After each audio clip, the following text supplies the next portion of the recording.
NDTV special में आज बात करेंगे नक्सलवादियों की, जहां पर केंद्रीय गृह मंत्री अमित शाह ने पिछले ही महीने बड़ा बयान दिया था और उसके बाद अब दंतेवाड़ा से 9 नक्सल का सफाया हुआ है। पिछले ही महीने गृह मंत्री अमित शाह ने नक्सल को लेकर बड़ी बात कही थी। शाह ने साफ तौर पर कहा था और चेताया था कि नक्सलवाद अब देश में नहीं चलेगा। उन्होंने तब मार्च 2026 की डेडलाइन भी दी थी, लेकिन कुछ नक्सली जमात की गतिविधियां अभी भी जारी हैं। जाहिर है ऐसे में सुरक्षा बलों को सख्ती भी करनी पड़ रही है। आज इसी सख्ती के तहत छत्तीसगढ़ के दंतेवाड़ा में सुरक्षा बलों ने 9 माओवादियों को ढेर कर दिया है। जाहिर है ये बड़ी कामयाबी है। प्रदेश की नई सरकार कहती है कि वो नक्सलवाद के सफाए और विकास की रफ्तार बढ़ाने की नीति पर चल रही है। और आज हम दंतेवाड़ा में मिली कामयाबी और राज्य सरकार की रणनीति पर बात करेंगे। तो बताते चले कि दंतेवाड़ा में नक्सलियों के खिलाफ सुरक्षा बलों को एक और बड़ी कामयाबी मिली। इस पर रिपोर्ट देखते हैं।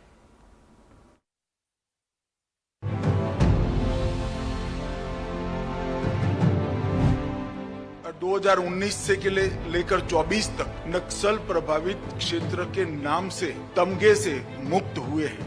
छत्तीसगढ़ में सुरक्षा बलों को मिली बड़ी कामयाबी। मुठभेड़ में 9 नक्सलियों को किया ढेर, भारी विस्फोटक और हथियार बरामद। दंतेवाड़ा और बीजापुर जिले की सीमा के जंगल में सुरक्षा बलों को नक्सलियों के छिपे होने की खबर मिली, जिसके बाद सुरक्षा बलों ने एक संयुक्त दल को नक्सल विरोधी अभियान के लिए रवाना कर दिया। इसी दौरान सुबह करीब 10:30 बजे सुरक्षा बलों का नक्सलियों से सामना हुआ और मुठभेड़ शुरू हो गई। एंटी नक्सल मामले में दंतेवाड़ा पुलिस को आज एक अहम कामयाबी हाथ लगी है। दरअसल दंतेवाड़ा से निकले हुए सीआरपीएफ और डीआरजी के जवानों ने बैलाढीला के ठीक पहाड़ के पीछे एंड्री और पुरेंगल के जंगलों में 9 नक्सलियों को मार गिराने में कामयाबी हासिल की। यह मुठभेड़ सुबह 6 बजे से शुरू हुई। रुक रुक करके दोनों ओर से फायरिंग होती रही और दोपहर 12 बजे तक खबर निकल के आई कि जवानों के हाथ एक अहम कामयाबी हाथ लग गई है। दंतेवाड़ा के एसपी गौरव राय ने सारे मामले की पुष्टि करते हुए उन्होंने बताया कि मारे गए नक्सलियों के पास से अत्याधुनिक हथियार SLR 303 12 बोर की बंदूक बरामद हुई है। आईजीपी सुंदरराज पी के मुताबिक इलाके में पश्चिम बस्तर मंडल इकाई से जुड़े नक्सलियों की मौजूदगी के बारे में सीक्रेट इन्फॉर्मेशन मिली थी, जिसके बाद डीआरजी और सीआरपीएफ के जवानों को नक्सल विरोधी अभियान के लिए भेजा गया था। काफी देर तक रुक रुक कर गोलीबारी होती रही। जैसे ही फायरिंग रुकी, सुरक्षा बलों ने तलाशी अभियान शुरू कर दिया। इस तलाशी अभियान में 9 नक्सलियों के शव मौके से बरामद किए गए। हमें सूचना मिली थी कि पश्चिम बस्तर डिवीजन और दरबा डिवीजन के कुछ नक्सली कंपनी नंबर 2 जो गंगादूर एरिया कमेटी बीजापुर में सक्रिय है, लगभग 35 से 40 के आसपास के नक्सली की संख्या की उपस्थिति की सूचना मिली थी। ये जो एरिया है वो बीजापुर और दंतेवाड़ा का सीमावर्ती इलाका है। थाना किरंदुल अंतर्गत लावा, पुरंगेल, एंड्री की जंगल पहाड़ी में मुठभेड़ हुआ है मॉर्निंग में। इस ऑपरेशन में संयुक्त रूप से डीआरजी बस्तर फाइटर दंतेवाड़ा की टीम एवं सीआरपीएफ 111 और 230 की यंग प्लाटून की जॉइंट ऑपरेशन लॉन्च किया गया था। मुठभेड़ लगभग मॉर्निंग सुबह से ही 6 साढ़े 6 बजे से शुरू है और रुक रुक कर अभी तक चल रही है। इसमें पूरी संभावना है कि हमें नक्सली का शव भी बरामद होगा और उनका कैंप मिला है, उसको ध्वस्त किया गया है और बाकी अभी मुठभेड़ जारी है। तो एक बार टीम से संपर्क होगा तो विस्तृत से जानकारी देगा। घटनास्थल से नक्सलियों के शवों के पास से सुरक्षा बलों को SRL 303 बोर, 315 बोर और 12 बोर के हथियार बरामद हुए हैं। पुलिस के मुताबिक इस मुठभेड़ के साथ ही इस साल अब तक छत्तीसगढ़ में हुई अलग अलग मुठभेड़ों में सुरक्षा बलों ने 154 नक्सलियों को मार गिराया है। आंकड़ों पर नजर डालें तो इस साल सुरक्षा बलों ने 27 मार्च को बीजापुर में 6, 2 अप्रैल बीजापुर में 13, 6 अप्रैल को कांकेर में 3, 16 अप्रैल को कांकेर में 29, 30 अप्रैल को बुझमाड़ में 10, 10 मई को बीजापुर में 12, 24 मई को नारायणपुर में 8, 25 मई को बीजापुर में 3, 8 जून को आबुझमाड़ में 6, 10 मई को बीजापुर में 12, 15 जून को नारायणपुर में 8 नक्सलियों को ढेर किया था। आपको बता दें कि हाल ही में छत्तीसगढ़ के दौरे पर आए गृह मंत्री अमित शाह ने नक्सलवाद को लेकर बड़ा बयान दिया था। उन्होंने कहा था कि मार्च 2026 तक देश से नक्सलवाद का सफाया हो जाएगा। 2004 से 14 तक 16,463 घटनाएं हुई थी और 14 से 24 तक 7,744 हुई है, तो 53% घटनाओं की कमी आई। नागरिकों और सुरक्षा बलों की मृत्यु में पहले 10 साल में 6617 सुरक्षाकर्मी और नागरिक मृत्यु हुआ था। अब उसमें 70% कमी होकर 2004 तक ये आंकड़ा सीमित करने में हमें सफलता मिली है। छत्तीसगढ़ के 15 जिले नक्सलवाद से सबसे ज्यादा प्रभावित हैं। फिलहाल नक्सलियों के खिलाफ सुरक्षा बलों को लंबे समय बाद इतनी बड़ी कामयाबी मिली है। एनडीटीवी के लिए विकास तिवारी की रिपोर्ट।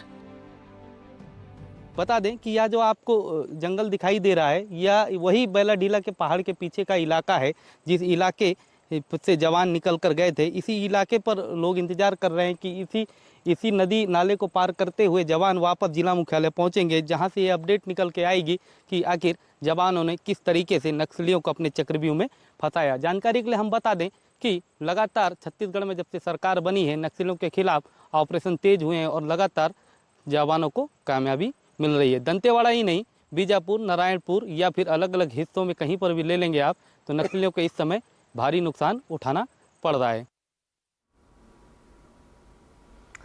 तो कहीं ना कहीं ये बड़ी उपलब्धि है और जिस तरह से अब 9 नक्सलियों का सफाया किया गया है, खास बात यह है कि किसी भी जवान को कोई भी तरह की चोट नहीं आई, सभी जवान सुरक्षित हैं।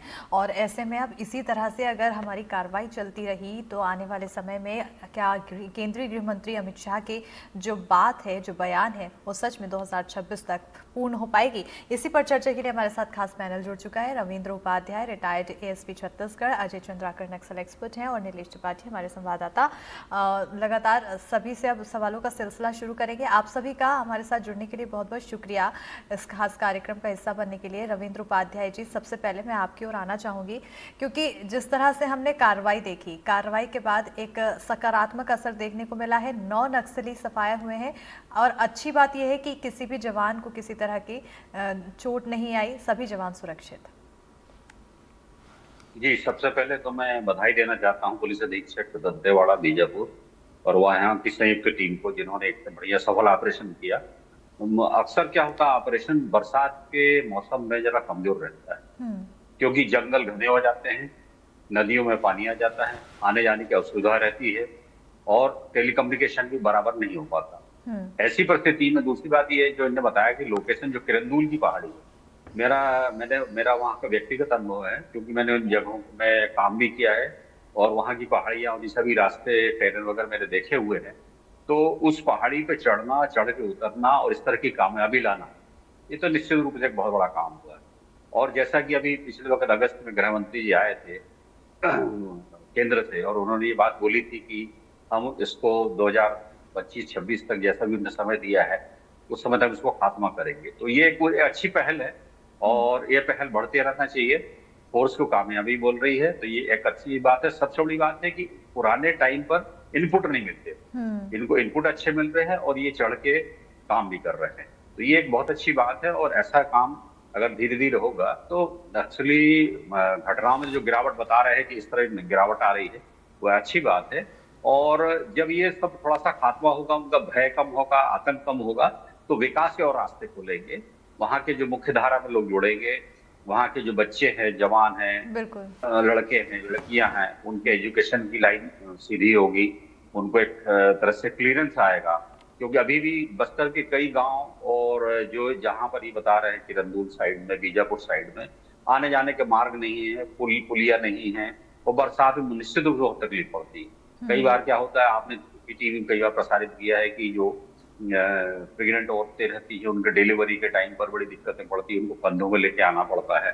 उसके बावजूद भी हमारे जवान इन विपरीत परिस्थितियों में जाके, जैसा आप टीवी में देखा भी रहे हैं कि बाढ़ में और नदियों के अंदर से घुस के वो आगे जा रहे हैं अपनी जान को हथेली में लेके, तो निश्चित एक सराहनीय काम है और ये काम इस तरह बढ़ते रहते हैं।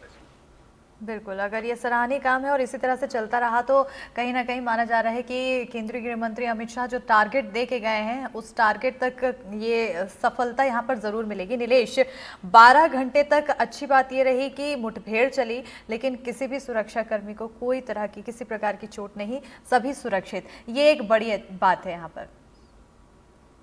यही बड़ी बात के अलावा सबसे अच्छी बात है कि नक्सलियों के जब पुराने एनकाउंटर होते थे तो अक्सर नक्सली हम पे भारी पड़ते थे, पुलिस पे भारी पड़ते थे, और वो मारे गए और घायल हुए नक्सलियों को अपने साथ ले जाते थे और उनके बरामद हथियार भी हमको नहीं मिलते। अभी सबसे अच्छी बात ये हो रही कि जहां जहां इसके पहले भी जो जितनी मार्च, अप्रैल, मई, जून, जुलाई में जब भी घटना हुई है, अबुझवाड़ में हुई है, नारायणपुर में हुई है, बीजापुर में हुई है, अभी कांकेर के जो छोटे बेटिया के पास एनकाउंटर हुआ था, कांकेर जिले में बांधे के पास में, वहां पे भी 28-29 जो नक्सली मारे गए थे, उनके साथ हमारे वेपन भी बरामद हो गए। और ये वेपन सब हमारे पुलिस से छीने गए हुए हैं, चाहे उड़ीसा में छीने गए हों, चाहे झारखंड में छीने गए हों, चाहे महाराष्ट्र में छीने गए, वो वेपन भी हमको बरामद। और वेपन ऐसे नहीं है कि वो मात्र जो आदिवासी अपने साथ जो लोकल बंदूक लेकर चलते हैं, इसमें SLR हैं, 303 है, अभी हमको GF राइफल भी मिली थी, GF राइफल का कारतूस भी मिले थे पिछली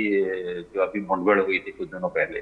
तो निश्चित रूप से एक अच्छी सफलता है और इस तरह के जो वेपन भी बरामद हो रहे हैं, इससे उन लोगों का मनोबल पूरे टूटेगा, वो हतोत्साहित भी होंगे। और इस तरह से जो अक्सर क्या होता था कि बीजापुर और दंतेवाड़ा, इनमें बड़े घने जंगल है, इनके टेरेन अच्छे नहीं है, तो टेरेन की बड़ी दिक्कतों के कारण तो जो डिस्कम्फर्ट होता था फोर्स के लिए, और उन टेरेन में जाके इस सफलता पाना एक बहुत अच्छी बात। नीलेश, आपकी ओर आना चाहूंगी क्योंकि एक बड़ी सफलता यहाँ पर मिली ज़रूर है, लेकिन जिस तरह से ये सफलता हासिल हुई है, पहले के समय में हम देखते थे कि नक्सली एक कदम आगे चलते थे जिससे काफ़ी नुकसान आम लोगों को झेलना पड़ता था, लेकिन अब क्या ये माना जाए कि सुरक्षा बलों को नक्सलियों की ट्रिक पता चल गई है और उनसे एक कदम आगे बढ़ के सोच रहे हैं सुरक्षाकर्मी? ऑपरेशन किस तरह से होता है, कौन सी ट्रिक है, ये तो बहुत गोपनीय चीजें हैं, इस पर कहना भी ठीक नहीं है। लेकिन एक बड़ी बात ये जरूर है अस्मिता कि जो संयुक्त रणनीति बनी है, और खासकर पिछले 2000, देखिए आज जो सफलता मिल रही है उसके पीछे 2 महीने, 3 महीने, 4 महीने या 1 साल का कोई काम नहीं है। 2014-15 से बस्तर में लगातार फोर्स का दबाव बढ़ता जा रहा था, और उस दबाव को कम करने के लिए और अपना विस्तार दूसरे इलाके में करने के लिए नक्सली जो है MMC कॉरिडोर विस्तार योजना बनाए थे। ये MMC कॉरिडोर यानी कि मध्य प्रदेश, महाराष्ट्र और छत्तीसगढ़ के सीमावर्ती सरहदी इलाकों में अपना विस्तार करना इनकी प्राथमिकता होती थी। लेकिन समय रहते फोर्स जो है उन इलाकों पर भी अपना प्रभाव बढ़ाई और उधर बढ़ने से रोक दिया। इसका ही नतीजा आज देखने को जो मिल रहा है कि बस्तर के इलाकों में जो नक्सली जो काफी प्रभावित इलाके माने जाते थे, उन इलाकों में नक्सली जो है अब सीधे तौर पे जा रहे हैं, और नक्सली अगर जाके दूसरे इलाके में जाना चाह रहे हैं तो उधर फोर्स वहां पे तैनात है, तो वो सिमटते जा रहे हैं। और यही कारण है कि जब सर्चिंग के लिए फोर्स निकलती है तो नक्सली वहां मिल रहे हैं, क्योंकि पहले भी कई बार ऑपरेशन लॉन्च होते थे, इनपुट मिलता था, लेकिन उस इनपुट पर जब फोर्स पहुंचती थी तो पता चलता था नक्सली वहां से भाग खड़े हुए। कई बार ऐसा होता था कि खुद फोर्स फंस जाती थी। तो अब जो चूंकि चौतरफा कार्रवाइयां जो चल रही हैं फोर्स की ओर से, उसका ये नतीजा है कि चाहे वो इधर से उधर कहीं पे भी नक्सली जो है वो मूवमेंट नहीं कर पा रहे हैं, और उसका लाभ सुरक्षा बलों को मिल रहा है। बिल्कुल। अजय चंद्राकर जी हमारे साथ जुड़ चुके हैं। अजय जी, आपकी ओर आना चाहूंगी क्योंकि एक बड़ी सफलता हमें आज देखने को जरूर मिली है। नक्सली ढेर हुए हैं, अब चर्चाएं अमित शाह के बयान की हो रही है, लेकिन कहीं ना कहीं हम देखें अगर पुराने मुठभेड़ को, तो उस दौरान भी कई बार इससे ज्यादा बड़ी उपलब्धियां हासिल हुई हैं, लेकिन कुछ समय बाद फिर से उसी तरह की स्थिति जस की तस बरकरार थी। क्या ये माना जाए कि अब हम सकारात्मकता की ओर बढ़ रहे हैं? क्या नक्सल अब सच में खत्म होने वाला है इस 9 नक्सलियों के ढेर होने के बाद? बिल्कुल अस्मिता जी, रायपुर में गृह मंत्री जी का जो प्रेस कॉन्फ्रेंस था, और उस प्रेस कॉन्फ्रेंस में जिस तरह से डाटा को रखा गया, संपूर्ण क्षेत्रों के ऊपर उस दिन चर्चा हुई, खुली चर्चा हुई, और उसमें एक बड़ी बात थी कि गृह मंत्री जी स्वयं एक बात को स्वीकार किए कि छत्तीसगढ़ में जो नक्सल समर्पण की जो नीति है उसमें परिवर्तन भी करेंगे। यह बहुत बड़ी स्वीकारोक्ति थी कि यहाँ के नक्सली अन्य प्रांतों में जाकर के क्यों समर्पण करते हैं, हम इसको भी आकर्षक बनाएंगे। एक खुला विचार जो उस दिन हुआ। तो निश्चित रूप से मैं अपने साथी के विचारों से सहमत हूं कि ये एक दिन का नहीं है। कितने वर्षों से हमारे फोर्स के नौजवान और सीआरपीएफ का जो रिकमेंडेशन रहा है कि हर 5 किलोमीटर में एक कैंप होनी चाहिए, उस और आगे बढ़ते बढ़ते, और उस दिन गृह मंत्री जी पखवाड़े भर पहले प्रेस कॉन्फ्रेंस में इस बात को भी इंगित किए कि हाँ, और हम वहां पर क्या करेंगे कि कैंपों की संख्या में वृद्धि करेंगे। और गृह मंत्री जी तो इतने कॉन्फिडेंट थे कि 31 मार्च 26 का जो डेट दिए वो तो पूरे भारत से नक्सल समस्या के समाधान के ऊपर बातचीत किए। लेकिन पास्ट टाइम में भी, चाहे 18 हो या 22 में भी, गृह मंत्री जी खासतौर से कोरबा में भी बोले थे। लेकिन गृह मंत्रालय, आंतरिक सुरक्षा का मंत्रालय, जिस तरह से या छत्तीसगढ़ की सरकार, पूर्ववर्ती सरकारें, चाहे अजीत जोगी जी का हो, डॉक्टर रमन सिंह जी का हो, लेकिन चाहे भूपेश जी का हो या फिर साय साहब का, इसमें जो एक कह सकते हैं कि जो कॉम्बिनेशन दिखाई दे रहा है और अबुझमार तक हमारी फोर्स पहुंच रही है, निश्चित रूप से इसकी प्रशंसा होगी। लेकिन 2-4 महीन बातें हैं स्मिता जी, जिसके ऊपर ख्याल रखना जरूरी है। नंबर 1, जैसा कि सर जी कह रहे थे कि हथियार बरामद किए हैं, लेकिन अभी तक जो आंकड़ा है उस आंकड़े के अनुसार 80% जो नक्सली फोर्स से या पुलिस से हथियार लूटे थे उसकी भी वापसी करना है। 80% हथियार अभी उनके पास में है। दूसरी बात, मुखबरी जो है जो स्ट्रांग है नक्सलियों का, लेकिन शासन का भी है, फोर्स का भी है। लेकिन फोर्स में जो सरकार के साथ तालमेल बिठा करके सरकार को कोऑपरेट कर रहे हैं, इसी बीजापुर के कैचमेंट एरिया में एक सरकार के साथ में जो मुखबरी किए उसको मौत के घाट उतार दिए। ऐसे विषयों के ऊपर भी और काम करके आगे बढ़े तो निश्चित रूप से जिस तरह से 70%, 72%, 79% अलग अलग क्षेत्रों का अलग अलग आंकड़ा गृह मंत्री जी दिए, बिल्कुल, तो वो तो है ही। लेकिन जो 2-4 महीने जो बिंदु हैं जिनके ऊपर भी और काम करें तो और तीव्र गति से हमें हमारे फोर्स आगे बढ़ते दिखाई देंगे स्मिता जी। बिल्कुल, कहीं ना कहीं इन तमाम बिंदुओं पर भी ध्यान देना चाहिए रविंद्र जी, क्योंकि हम देख रहे हैं कि आज के समय में नक्सलियों के द्वारा आत्मसमर्पण किया जा रहा है, यानी कि नक्सलियों की मानसिकता है वो धीरे धीरे थोड़ी बहुत बदल रही है। क्या इसे माना जाए कि पहले के मुकाबले अब काफी ज्यादा बदलाव आया है मानसिकता में? हाँ, बात सही है कि मानसिकता में बदलाव आया है। और ये देखिए, हमको सभी जो यहाँ बैठे हुए हैं और आप लोग भी और जितने अन्य लोग सुन रहे होंगे, हमको पहले इस बात पर ध्यान देना चाहिए कि नक्सली समस्या पुलिस की समस्या नहीं। लोगों के मन में या बाकी जगहों पे ये है कि समस्या केवल नक्सली पुलिस की समस्या है, जबकि नक्सली समस्या पुलिस के कारण उत्पन्न नहीं हुई है। नक्सली समस्या उत्पन्न हुई है वहाँ के जो आदिवासियों का शोषण होता था, आदिवासियों को जिस समय पर जो दवाइयां मिलनी है, आदिवासियों को जो भी सहायता मिलनी सरकार के द्वारा, तो सरकार के अन्य विभाग द्वारा, चाहे वो वन विभाग द्वारा हो, अस्पताल द्वारा हो, खाद्य विभाग द्वारा हो, बिजली विभाग द्वारा हो, ये जब उनके मन में चला गया और ये जो नक्सली लीडर वहाँ गांव-गांव, जंगल-जंगल घूमते थे, उन्होंने इस बात को वहाँ प्रसारित किया, विज्ञापनबाजी की और लोगों के मन में डाला कि देखिए सरकार आपके लिए कोई काम नहीं कर रही, और उस कारण से ये समस्याएं पैदा हुई। और फिर धीरे धीरे इनने अपनी बातों मनवाने के लिए हिंसात्मक रूप लिया। लोगों को, जो स्थानीय लोग थे, गांव के लोग तो उनको इतना डर पैदा किया, क्योंकि उस समय छोटे छोटे गांव होते थे, उस समय उतना फोर्स पहुंच नहीं पाता था। आज 20 साल पहले की स्थिति और आज की स्थिति बहुत ज्यादा अंतर।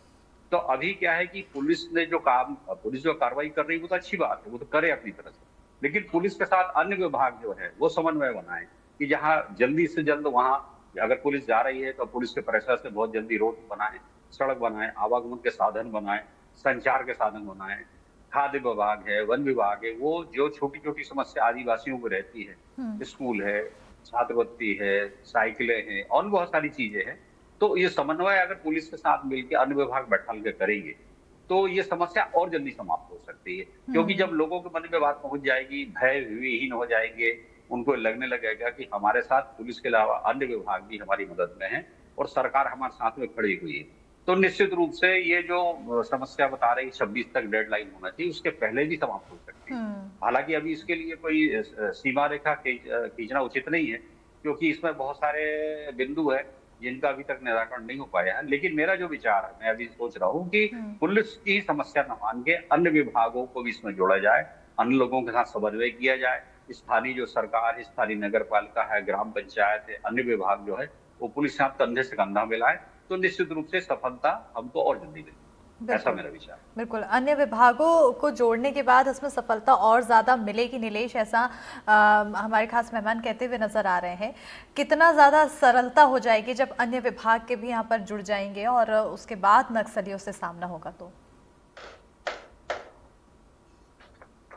देखिए बिल्कुल, जो रविंद्र जी कह रहे थे उससे उसको सरकार भी मुझे लगता है कि समझती है, और इसी वजह से जो नए कैंप खुल रहे हैं उन इलाकों में नेद निल्लार योजना जो नई सरकार लेकर आई है उसके तहत उनकी सोच और उनकी मंशा यही है कि जो भी नए कैंप खुलेंगे उसके 5 किलोमीटर के रेडियस में सरकार की जो भी योजनाएं हैं, चाहे वो केंद्र सरकार की हो चाहे राज्य सरकार की हो, जो जनता से जुड़ी योजनाएं हैं, जो जनता को लाभ पहुंचाने वाली योजना हो, चाहे स्कूल की बात हो जाए, चाहे वो बिजली की पहुंचाने की बात हो या राशन पहुंचाने की बात हो या दूसरी उज्ज्वला योजना हो या कोई भी ऐसी योजना जो सीधे सीधे जनता से जुड़ती है, उन योजनाओं को वहां पर सबसे प्राथमिकता में पहुंचाया जाए और हर विभाग की मदद ली जाए।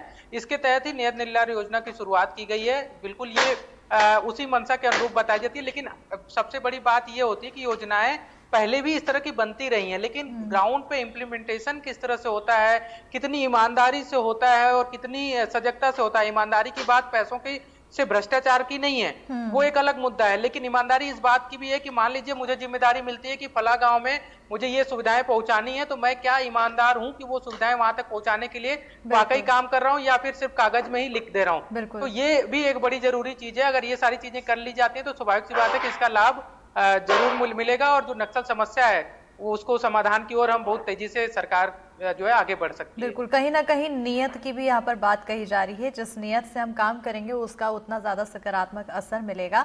अजय चंद्राकर जी, क्योंकि योजनाओं की बात कही जा रही है और पहले की योजनाओं और अब की योजनाओं की कंपेयर करें तो काफ़ी ज़्यादा अब की योजनाओं से सकारात्मक प्रभाव देखने को मिल रहा है। और क्या कुछ बदलाव किए जा सकते हैं विकास पहुँचाने के अलावा, और ऐसे तमाम अलग अलग जो योजनाएं चल रही हैं? बहुत बढ़िया प्रश्न है अस्मिता जी। देखिए, पहले जो ब्यूरोक्रेसी है, ये सरकार जो है वो नहीं पहुंच पाती थी, पहुंचती भी थी तो प्रदूषित पानी फेंकते हुए हैंडपंप ही दिखाई देते थे। लेकिन अब जिस तरह से उस दिन प्रेस कॉन्फ्रेंस में कनेक्टिविटी की बात हुई, सड़कों के लिए राशि की बात हुई, या फिर रविंद्र जी को याद होगा, नीलेश भाई को भी याद ही है कि किस तरह से वो बिजली के टावर को गिराते थे, पूरा ब्लैकआउट कर दिया करते थे, मतलब बहुत गंभीर स्थितियां होती थी।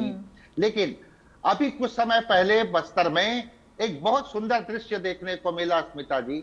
रक्षाबंधन के त्योहार के दिन आदिवासी बहनें फोर्स के भाइयों को राखी बांध रही थी, आरती उतार रही थी। वो अद्भुत दृश्य था। तो इस तरह से फोर्स का विश्वास वहां के स्थानीय निवासी भी प्राप्त कर रहे हैं। तो इस तरह का उस हिस्टोरिकल फेस्टिवल के दिन दिखाई दिया और इस तरह का विश्वास बनता है तो एक बहुत बड़ी बात होगी। और इसी कड़ी में अगर हम आगे बढ़ें अस्मिता जी, तो ब्यूरोक्रेसी को काफी ऑनेस्टी के साथ अक्षरता योजनाओं का पालन करना चाहिए। नहीं तो सरकार, आंतरिक सुरक्षा विभाग, गृह विभाग, छत्तीसगढ़ की शासन, पुलिस या फिर अन्य जो खुफिया एजेंसियां, इनका तालमेल हो रहा है जिस तरह से, वैसा ही तालमेल होल डिपार्टमेंट जितने भी हैं, चाहे सेंट्रल गवर्नमेंट की योजनाओं का या स्टेट गवर्नमेंट की योजनाओं का। और सबसे बड़ी बात यह है कि गृह मंत्री जी एक दामी नक्सली के गांव में पहुंच करके वहां जिस तरह से आधार के ऊपर तो वहां वितरण करते हुए दिखाई दिए, तो एक बहुत अच्छा फील हो रहा था। और एक कम्युनिकेशन संवाद होने के बाद एक फेक बन रहा है। और साथ ही साथ जो एमएलए हैं, लोकल सेल्फ गवर्नमेंट के जो नेता हैं, चाहे किसी भी पार्टी के हों, सांसद हों, इनको और सक्रिय होना चाहिए। लेकिन इसी दरमियान स्मृता दी, उधर से काउंटर एक पत्र वायरल हुआ है और उस वायरल पत्र को भी काफी गंभीरता से लेते हुए सरकार को बदली हुई परिस्थितियों में अपनी रणनीति को सदैव डायनामिक बना करके रखना। बिल्कुल। तो कहीं ना कहीं ये तमाम बातें जो अहम हो जाती है, रविंद्र जी आपकी ओर आना चाहूँगी, क्योंकि जिस तरह से हम देख रहे हैं कि योजनाओं का असर पड़ रहा है और सबसे अहम होती है वार्तालाप, संवाद, उसका अब काफ़ी सकारात्मक प्रभाव देखने को मिल रहा है। अब ऐसे में सरकार की कार्यभूमि पर भी कहीं ना कहीं सवाल उठते हैं कि पहले के टाइम में ऐसा आखिर क्यों नहीं हो पाया? क्या तब उस दृष्टि से नहीं देखा, तब उनके सोचने समझने में कमी थी, या फिर तब नियत में कमी थी? नहीं, देखिए ऐसा है, मैं इस बात से सहमत नहीं हूँ। पूर्ववर्ती सरकारें, वर्तमान सरकारें, सभी साथ हमने काम किया है। अपने अपने समय में सभी ने अपने अपने हिसाब से, अपने अपने अपेक्षा के हिसाब से, अपने अपने साधन के हिसाब से, अपनी अपनी क्षमता के हिसाब से काम किया है। उस जमाने में जब हम काम करते थे तो सीआरपीएफ की एक जिले में 2 कंपनी, आज ये स्थिति है कि एक जिले में 5 बटालियन। बिल्कुल। पहले क्या था कि 80 किलोमीटर पे एक जगह एक फोर्स, एक कंपनी रहती थी, 80 किलोमीटर दूसरी फोर्स रहती थी। तो ऐसी स्थिति में जो नक्सली थे वो पूरी तरह से निरंकुश रहते थे और उनको ये मालूम था कि इतने जल्दी लोकल फोर्स आ नहीं सकता और हमारे ऊपर कोई दबाव नहीं बनता। आज की स्थिति सबसे अच्छी बात यह है कि जो आत्मसमर्पित नक्सली हुए हैं, इनके अलावा जो लड़के नए आए हैं जिनको बस्तर फाइटर के नाम से भर्ती किया गया है, ये लड़के बड़े अच्छे लड़के हैं, ये लड़ाकू भी हैं, इनको लोकल जानकारियां भी हैं और ये हमारी उस समय बहुत मदद करते हैं। ये आज से परिस्थितियां 15-20 साल पहले नहीं थी। आज ये स्थिति आई है कि लोकल बस्तर, जैसे डीआरजी फोर्स है, ये डीआरजी फोर्स लोकल बस्तर का है और इसमें लोकल बस्तर के लोग हैं। क्योंकि एक जो आदमी जम्मू कश्मीर सीआरपीएफ का आ रहा है, बीएसएफ का एक आदमी जो वेस्ट बंगाल से आ रहा है या राजस्थान से आ रहा है, वो यहाँ के टेरेन को नहीं जानता, वो यहाँ की भौगोलिक स्थिति को नहीं जानता, वो यहाँ की भाषा को नहीं जानता। तो ये जो लोकल हमने लड़के लिए हैं हमारे साथ में और उनका उपयोग कर रहे हैं हमारे हर तरह के गाइड के रूप में, इंटेलिजेंस के रूप में, बिल्कुल। कुल मिलाकर यहाँ पर देखा जाए तो अपग्रेडेशन की जरूरत थी, जो कि अब हो पाया है और ऐसे में कहीं ना कहीं इसका सकारात्मक प्रभाव हमें देखने को मिल रहा है। और लक्ष्य हालांकि जो रखा गया है, उस लक्ष्य को पहुंचने में कितना समय लगता है और कितना वो सही साबित हो पाता है, इस पर नजर बनी रहेगी। बहरहाल इस चर्चा में हमारे साथ जुड़ने के लिए आप सभी मेहमानों का बहुत बहुत शुक्रिया। और जिस तरह से अब ये जो बड़ी कामयाबी मिली है, उम्मीद यही की जा रही है कि आने वाले समय में भी इसी तरह से कामयाबी मिलती रहेगी और हमारा देश नक्सल मुक्त होगा। बुलेटिन में फिलहाल इतना ही।